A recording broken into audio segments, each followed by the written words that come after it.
Oke, di video kali ini saya ingin memberikan preview match ya untuk pertandingan pada hari Sabtu, Minggu, dan Senin. Ini sudah kembali lagi Liga 1 bergulir ya. Ini merupakan match ke-24 karena semua tim sudah rata nih bermain sebanyak 23. Jadi tinggal menyisakan 11 pertandingan ya. Jadi ini cukup seru, artinya setiap pertandingan sudah akan menjadi final. Siapa yang akan masuk di 4 besar, apakah ada nanti tim yang terdegradasi. Nah, ini penentuan ya dalam 11 pertandingan akan menjadi final. Lalu di hari Sabtu nanti ada PSM Makassar dengan Persita Tangerang. Ini dua tim yang menurut saya dari skema permainan sama ya, bermain dengan kecepatan. Tinggal kita lihat dari kreativitas terutama di sektor tengah ya, karena PSM dan Persita kalau boleh saya bilang sektor tengahnya ini sama-sama sudah kuat. Ya, ini yang akan menjadi seru saya bilang dari sektor tengahnya dulu. Kalau sektor sayap memang kedua tim sama-sama memiliki sektor sayap yang bagus. Tinggal kita lihat nanti ya peluang yang paling banyak untuk menciptakan peluang gol ini dari tim mana ya. Karena ini bermain di kandang PSM, tapi ini bermainnya di Stadion Patakan ya. Jadi bukan di Parepare karena sedang direnovasi kalau nggak salah. Jadi sementara harus away dulu ke Balikpapan. Ya, jadi untuk supporter PSM Makassar nanti kita akan lihat juga seberapa banyak yang akan datang ya mendukung PSM Makassar bermain di kandang Balikpapan nih, karena hitungannya kan ini home base-nya PSM. Ya, ini kita akan lihat di hari Sabtu nanti. Lalu ada Persebaya Surabaya ya dengan Bayangkara FC. Ini bermainnya sama seperti PSM lawan Persita jam 3 sore waktu Indonesia bagian Barat. Jadi untuk Persebaya Surabaya pertandingan terakhir lawan PSIS Semarang yang saya ingin lihat tinggal ke proses skema. Karena di pertandingan kemarin saya melihat kalau permainan Persebaya Surabaya ini sedikit ada rotasi dari Coach Monster. Bagaimana Persebaya Surabaya lebih bermain ya lebih cepat gitu ya, nggak terlalu banyak melakukan bola possession. Tapi ya saya berharap kalau ingin bermain cepat ya semoga kreativitas dari lini tengah bisa lebih hidup daripada pertandingan kemarin ya. Lalu masalah pergantian pemain juga ini salah satu masukan kemarin ya untuk Persebaya Surabaya saat imbang lawan PSIS. Tinggal kita lihat besok pertandingan kedua apakah sudah ada perubahan dari Coach Munster. Sedangkan untuk Bayangkara FC walaupun berada di zona degradasi di peringkat terakhir dalam beberapa pertandingan terakhir sudah ada ini ya, ada peningkatan permainan. Jadi semoga untuk Bayangkara FC ya bisa bermain dengan totalitas. Ini bermain di kandang Persebaya Surabaya juga, dan untuk Persebaya Surabaya ya semoga bisa meraih kemenangan ya, karena dalam 10 pertandingan Persebaya Surabaya belum memperoleh kemenangan. Tinggal kita lihat besok skema permainan dari Persebaya. Kalau Bayangkara lebih ke ya sektor tengah ya, dari sektornya Harkianto, Mayer, ini cukup bagus lah kalau boleh saya bilang dari Bayangkara FC. Ya, nanti kita ketemu di hari Selasa untuk membahas. Lalu ada Persib Bandung dengan Persis Solo. Ini sama juga bermainnya jam 3 sore ya, waktu Indonesia bagian Barat. Untuk Persib Bandung ya tentu lini tengah yang saya akan lihat. Mark Klok juga kabarnya sudah kembali lagi ya dalam latihan bersama Persib. Jadi ya Persib Bandung yang mengalami hasil inkonsisten, semoga besok bermain di kandang sendiri bisa menunjukkan permainan yang baik ya dari sektor tengah. Karena kan poin Persib Bandung dengan PSIS, Madura United ya memang masih ada harapan lah untuk Madura United bisa masuk di 4 besar. Jadi untuk Persib Bandung yang bermain di kandang sendiri ya ini semoga bisa dimanfaatkan dengan maksimal ya. Jadi yang saya akan lihat di sektor tengahnya Persib.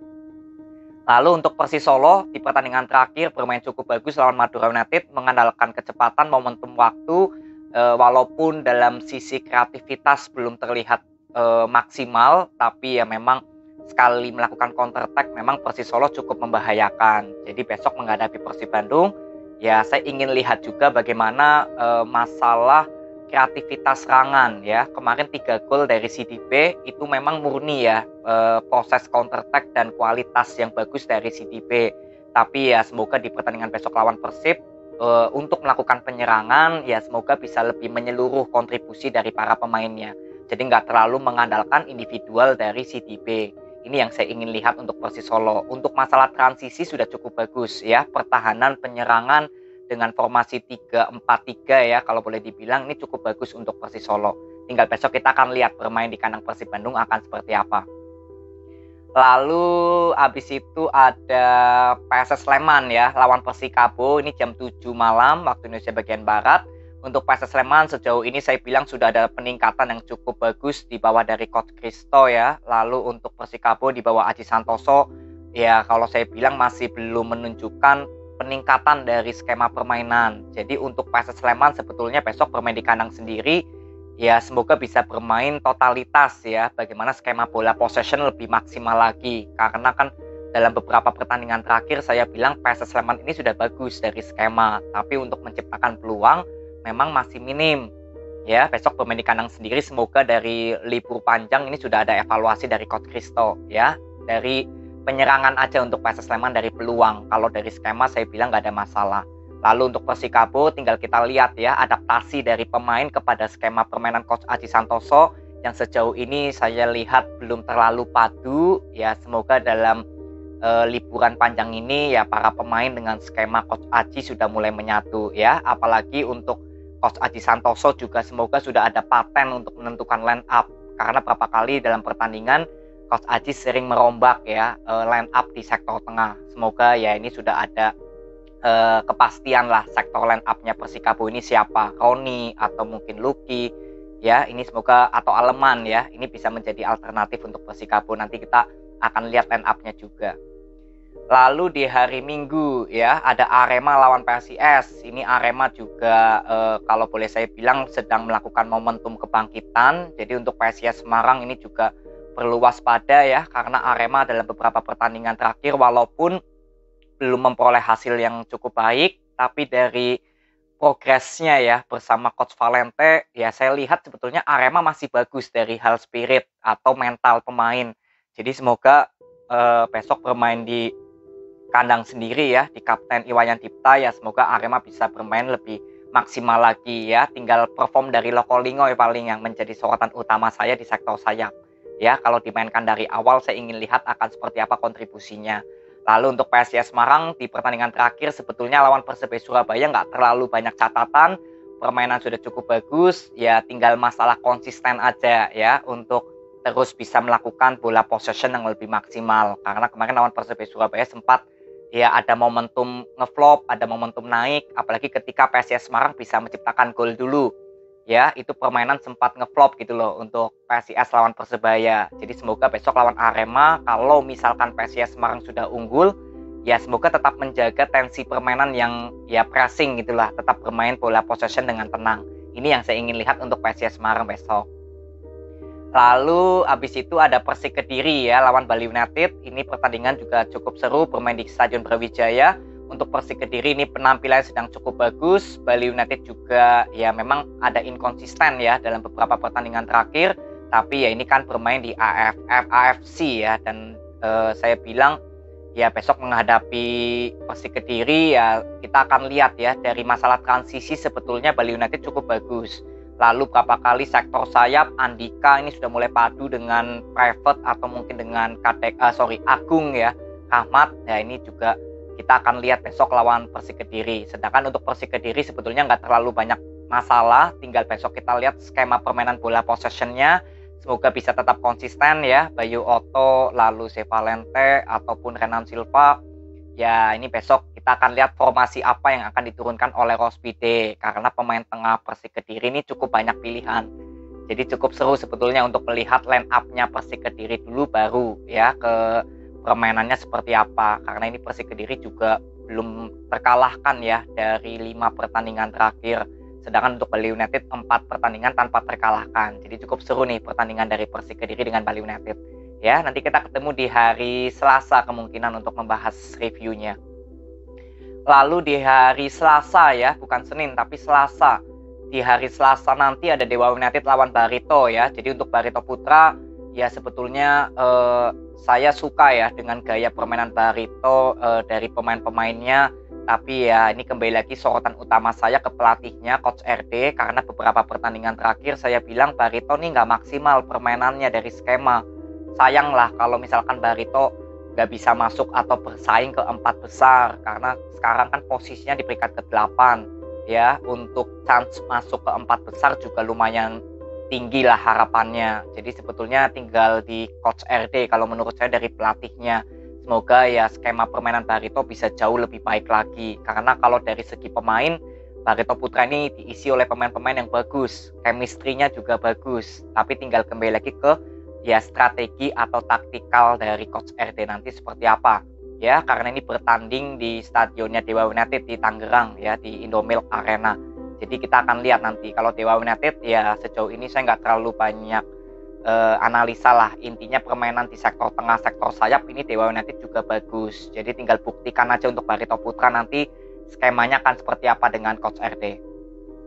Lalu ada Madura United ya lawan Rans. Jadi untuk Madura United di pertandingan terakhir tentu saja yang menjadi masalah di pertahanan.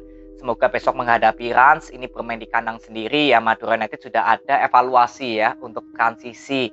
Sementara untuk Rans ini juga penampilannya lagi kurang baik ya, karena terlalu saya bilang ya belum ada skema counter attack yang mematikan, karena Rans ini kan sistem permainannya lebih kecepat ya. Nah ini juga perlu diwaspadai oleh Madura United, karena Madura United berapa kali kalau bertemu dengan tim yang bermain lebih oportunis, lebih pragmatis, lebih cepat, ini berapa kali menjadi kelemahan di pertahanan Madura United ya. Jadi untuk pertandingan besok saya bilang dari skema sebetulnya Madura United yang lebih matang daripada Rans, tapi yang bisa menjadi salah satu penghambat ya Madura United meraih kemenangan ya tinggal di sektor pertahanan, karena Rans ini juga serangan baliknya cukup baik ya. Semoga Madura United sudah ada evaluasi di pertandingan kemarin dari Sousa.